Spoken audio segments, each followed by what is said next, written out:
Here's a story of a company that did just this. Back in 2008, when the recession hit, Domino's Pizza was already in trouble. They'd had 2 consecutive years of negative same-store sales growth. And so when the recession hit and people cut back on discretionary spending, Domino's and their franchisees were especially hard hit.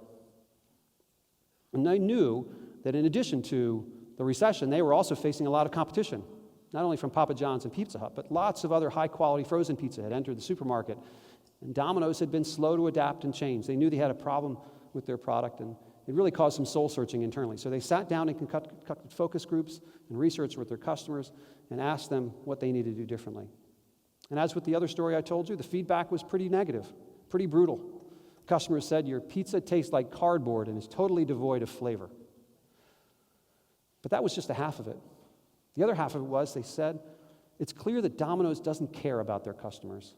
They've been doing this for a long time. It never gets any better, and that is what was most insulting.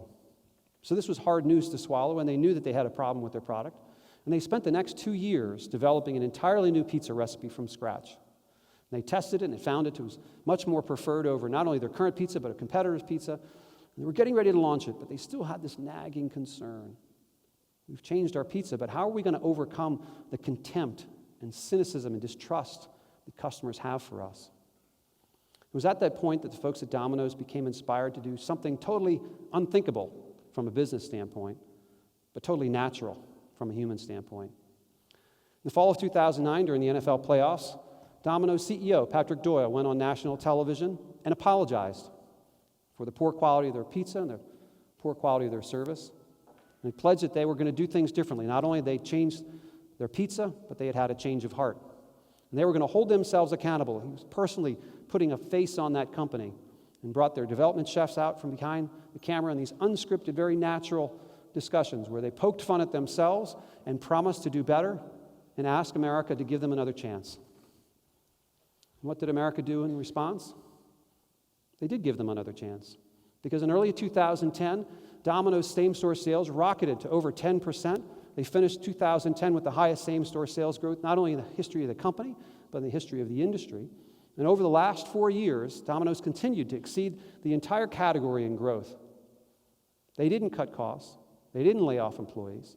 They didn't focus on shareholder value. They focused on giving the customer what they wanted, apologizing and demonstrating warmth and vulnerability and humanity in their marketing. And what happened along the way? Well, shareholders only got a 350% return. Their stock price went from $23 to about $75 where it is today. So by focusing on the best interests of the customer and employees, shareholders actually got more, not less.